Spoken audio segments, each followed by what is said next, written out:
Hoje eu vou mostrar para vocês como a física mede os fenômenos que ocorrem ao nosso redor, quais as principais grandezas físicas e qual a importância de padronizar essas grandezas para que qualquer pessoa no mundo saiba o que significa o que você está falando. Então não sai daí que no final do vídeo a gente vai ter um bônus muito interessante sobre como funciona um radar de velocidade. Fica aí. Fala, meu bichinho, professor Adam Medeiros na área, o papai voltou, hein? Hoje tem, papai. E hoje eu tenho uma pergunta para fazer para vocês. Qual é o seu peso? Qual é a sua altura? O quão rápido você consegue correr? Todas essas perguntas estão relacionadas ao que a gente chama de grandezas físicas. Uma grandeza física é o modo como a física mensura a natureza, mensura os fenômenos físicos. Então, as respostas para essas perguntas você sabe. Eu, por exemplo, tenho 62 quilogramas, 2,15 metros de altura e corro, claro, 50 km por hora. Nossa! Outra grandeza importante também é se eu perguntar para vocês: quantos anos você tem? Eu, por exemplo, tenho 15. Então, todas essas grandezas, quando eu pergunto qual é o seu peso, isso é uma grandeza física, isso é uma característica física. Qual é a sua altura? Também é uma característica física. Em quanto tempo você consegue correr, ou qual a velocidade que você consegue imprimir quando você está correndo no esteira, por exemplo, também é uma grandeza física. E quantos anos você tem é uma outra grandeza. Nós vamos falar sobre todas essas grandezas. E perceba que sempre uma pergunta dessa vem associada a uma resposta com uma unidade. Por exemplo, eu tenho 15 anos de idade. Anos de idade? O que são esses anos de idade? Eu tenho 2,15 metros de altura, 2 metros. O que são esses metros? Eu tenho 65 quilogramas. O que são esses quilogramas? Então, alguns de vocês já sabem a resposta para essas perguntas, mas hoje o que a gente vai falar aqui, o que é mais especial é qual a importância dessas medidas e dessas grandezas para entender a natureza, para entender o mundo ao nosso redor. Não sei. A primeira coisa que é fundamental e que a gente tem que falar nesse vídeo de hoje é sobre padrão. Imagine que eu lhe refaça a pergunta de quantos metros você tem, qual a sua altura, e você vai me dizer que tem 6 palmos de altura. 6 palmos? Mas como assim? Eu meço o palmo, o meu palmo é do tamanho do palmo de uma criança, etc. Então, esse é um problema que a física soluciona. Como, professor Ada? Padronizando as medidas. Então, padronizar as medidas é fundamental, e no sentido de padronizar todas as medidas, surgiu algo que talvez você já tenha ouvido falar, que é o Sistema Internacional de Unidades. Também é conhecido como SI, né? No livro didático de física ou de ciência, você vai ver o Sistema Internacional de Unidades como SI. Esse sistema, ele padroniza todas as métricas para o mundo todo, tá? Dos 203 países que tem no mundo, 200 países utilizam o sistema internacional como padrão, e um país bem importante que não utiliza no seu dia a dia, no seu cotidiano, para sua população, o sistema internacional é os Estados Unidos. Sabia não? Vocês já devem ter visto nos filmes que eles medem distâncias em jardas, em polegadas. Então o sistema lá é um pouco diferente, mas nós vamos falar sobre o padrão global, que é o Sistema Internacional de Unidades. O povo dos Estados Unidos quer ser diferente em tudo, né? Porra, é besta. No SI existem diversas medidas para diversas grandezas físicas. Nesse vídeo a gente vai se ater a 3 padrões, tá? Para 3 medidas que vocês conhecem muito bem, que a gente já mencionou hoje. E um quarto padrão, que é um derivado desses padrões. O professor tá falando grego de novo, mano. Não viaja, vocês vão entender. O primeiro padrão, a primeira medida padrão que eu quero falar com vocês é o tempo. Todo mundo sabe o que é o tempo, né? O tempo é o tempo que passa. Todo mundo já sabe. É difícil até conceituar tempo. Então, desde a origem da humanidade, o homem está acostumado a medir o tempo a partir do tempo solar. Então, desde que a gente se entende por gente, né? Que a humanidade é a humanidade, que a gente percebe o tempo com o passar dos dias. Então, tem o dia e tem a noite, tem o dia, tem a noite, tem o dia, tem a noite, tem o dia, tem a noite, tem o dia, tem a noite, tem o dia, tem a noite. Hoje eu tô lesado. Você é maluco, é? Então, tem o dia e tem a noite, né? E esses padrões de dia e noite sempre caracterizaram a medida do tempo. O tempo que passa quando é de dia e quando é de noite, e aí as civilizações prévias marcavam. Passou um dia, passou 2 dias, passou 3 dias. E a posição do Sol, ou a posição da Lua, a Lua não tá toda noite, mas o Sol tá todo dia, né? Então, a posição do Sol sempre marcou muito bem o tempo, a passagem do tempo. Então, a unidade padrão do tempo é o segundo, tá? O segundo é a unidade padrão do tempo. E o segundo original sempre foi remetido a uma fração do tempo solar. Imagine que uma pessoa estava olhando o Sol e ele percebeu o Sol nessa posição média aqui, né? No início do dia. E aí a Terra fez um giro completo em torno do Sol, que constitui 24 horas, né? E no próximo dia, na mesma posição, o cara disse: isso durou 24 horas, né? Então, claro que isso foi com o tempo, mas convencionou-se que um giro completo da Terra em torno do Sol dura 24 horas, para quem acredita que a Terra gira em torno do Sol, né? Ainda tem essa hoje em dia, misericórdia. Então, o segundo, que é a unidade padrão do tempo, na verdade, é uma fração do tempo solar. Então, o tempo de uma volta completa da Terra em torno do Sol tem 24 horas, 1 hora tem 60 minutos e 1 minuto tem 60 segundos. Então é uma fração do dia solar.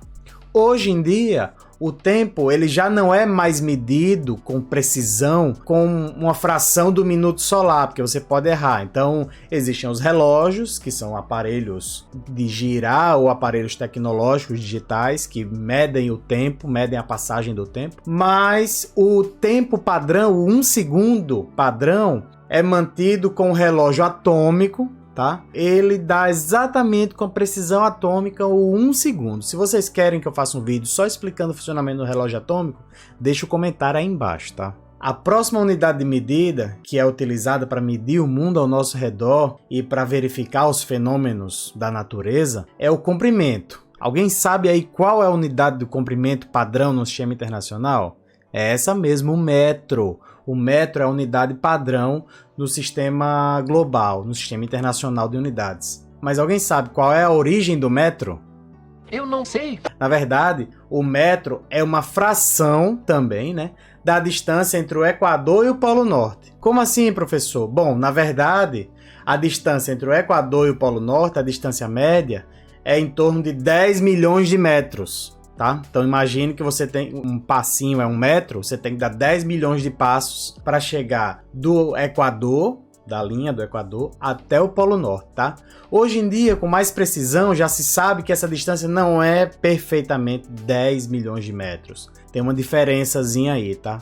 Mas essa medida da distância entre o Equador e o Polo Norte, ela foi usada por muito tempo para medir o metro padrão. Hoje em dia, na ciência, o metro padrão ele é utilizado a partir da velocidade da luz no vácuo, que alguns de vocês já ouviram falar, né? Então tem aquele 3 vezes 10 à oitava, que é a velocidade da luz no vácuo. Na verdade não é 3 vezes 10 à oitava, é 2,98, alguma coisa assim, uma fração enorme. A gente vai mostrar isso também aqui no futuro. Então, o metro padrão hoje é medido a partir da velocidade da luz e qual foi a distância que a luz se deslocou no tempo próximo a 3 vezes 10 à oitava segundos, tá? Então, o metro padrão hoje ele é muito mais preciso, tá? É lógico que medir 1 metro com precisão é muito mais fácil, existe régua, etc. Mas eu não sei se vocês já viram, coloca aí, editor, procura aí o vídeo.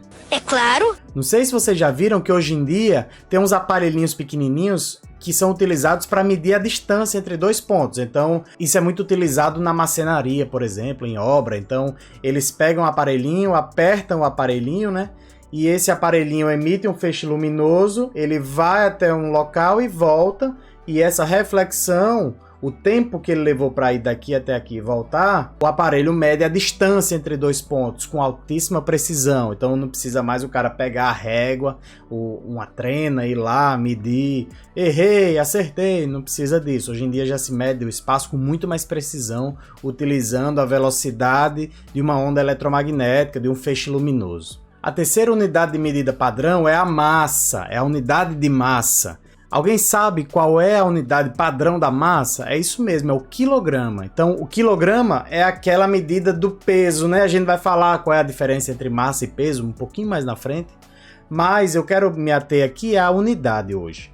Então, a unidade padrão da massa é o quilograma. Quando eu pergunto para você qual é o seu peso, você sabe, eu tenho 65 quilogramas.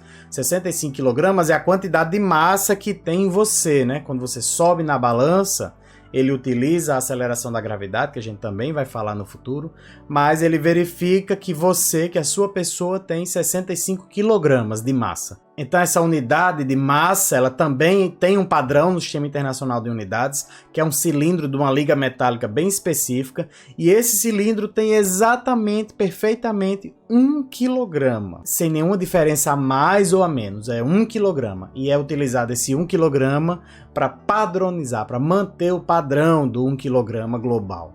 Então eu falei sobre as 3 principais unidades de medida que a gente utiliza nesse início da física, né? Nessa parte mais de movimento que a gente vai falar nos próximos vídeos, mas existe uma unidade que é fundamental também, que eu queria falar hoje, que é a velocidade. Tá? Então a velocidade, na verdade, não é uma unidade padrão, porque ela não é uma medida padrão, mas ela é uma composição de 2 grandezas. Então vamos para o quadro que a gente vai ver direitinho como funciona.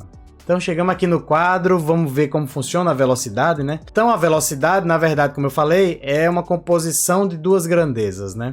Então a velocidade de um corpo... Então, a velocidade de um corpo é o comprimento ou a distância percorrida por um corpo dividido pelo tempo que ele levou para percorrer essa distância. O professor falou grego de novo. Vou dar um exemplo. Suponha que eu quero me deslocar daqui até a padaria, certo? Então, eu imagino qual é a distância da minha casa até a padaria. Dá uns 300 metros, certo? Então, vamos escrever aqui. Então, da minha casa até a padaria, tem uma distância de 300 metros, certo? Então eu digo para vocês que eu consigo chegar na padaria correndo igual um doido, pego minha bicicletinha em 20 segundos. Então como é que eu calculo a velocidade que eu fui na minha bicicletinha da minha casa até a padaria? Fácil, né, professor? Mole. Na verdade, a velocidade V, então a velocidade V vai ser a distância, que é 300 metros, dividido por 20 segundos. Então isso vai dar pra gente quanto? 15 metros por segundo. Essa é a distância que ele percorre, metros por segundo, a unidade é mantida, tá? Então veja que quando a gente divide 2 unidades, a não ser que elas sejam iguais, as unidades têm sempre que ser mantidas no cálculo, tá bom? Então, bom, aqui é física, a gente não tem como fugir de fazer uma conta ou outra de vez em quando, e quando a gente entrar aqui em alguns pontos falando sobre física universitária, aí é que a gente vai ter que entrar um pouco mesmo, tá? Não tem para onde correr. Então, nesse caso, já fica aqui, né? A unidade padrão da velocidade, a gente já sabe qual é agora, que é o metros por segundo. Essa é a unidade padrão da velocidade. Então, pessoal, para fechar a aula de hoje, eu vou falar sobre o funcionamento do radar, que é um aparelho que é utilizado para verificar a velocidade que um determinado carro ou veículo está se deslocando, né? Então, eu queria deixar também uma provocação para vocês. Se perguntem sempre como as coisas funcionam, o que acontece quando esse aparelho é ligado, etc. Quais fenômenos físicos estão por trás do funcionamento dos aparelhos. Isso tudo vai ser muito importante para a vida de vocês, para o conhecimento de mundo de vocês, tá? E vai ajudar muito a vocês a entender a natureza e o comportamento dos fenômenos naturais à sua volta. Voltando para o radar, na verdade o radar ele é um aparelho que emite ondas de rádio, e essas ondas de rádio elas se deslocam a velocidade de aproximadamente 300 mil quilômetros por segundo. Então o que acontece? O radar ele está emitindo essas ondas de rádio o tempo todo, tá? Para uma certa região, que é a região onde os carros vão passar. e a partir do momento que ele está emitindo essas ondas de rádio, elas vão entrar em contato com o obstáculo e vão retornar, vão ser refletidas, certo? Então, a partir disso, a onda de rádio, ela funciona como um eco de um morcego, por exemplo, né? O que acontece? Ela emite a onda e no retorno da onda, ele verifica qual foi a distância, primeiro, qual foi o tempo que essa onda, que essa radiação levou para chegar do ponto A até o ponto B e voltar. E se tiver agora um obstáculo na frente, a distância foi menor, certo? E depois a distância foi menor ainda. Então, com isso, com esse tempo entre a ida e a vinda da radiação eletromagnética que ele está emitindo, ele consegue verificar qual é a velocidade que esse corpo está se movendo, esse corpo que está vindo em direção ao radar ou se distanciando do radar, tá? Então é assim que o radar funciona. A partir daí ele consegue verificar e ele diz, opa, esse carro passou numa velocidade acima do limite permitido. Então o que é que ele faz? Tem uma câmera associada a esse sistema e a câmera pegou o ladrão, né? Pegou o cara que estava fazendo coisa errada. Então é assim que funciona o radar, tá? Se vocês têm alguma curiosidade ou querem saber o funcionamento de algum aparelho específico, também deixa aí nos comentários que eu vou fazer vídeos específicos sobre isso, sobre o funcionamento das coisas, tá? É muito legal e, de novo, se mantenham curiosos, tá? Isso vai ajudar demais na vida de vocês. Por fim, pessoal, queria agradecer a todo mundo que ficou até o final. Já deixa o like aí, deixa o gostei, se inscreva. Isso ajuda demais o pai a trazer novas coisas, a trazer mais física para vocês, tá? Então se inscrevam aí, deixa o like. Sigam também em todas as redes sociais que estão aí na descrição, tá bom? E eu agradeço demais a força de sempre. Obrigado por tudo e fui!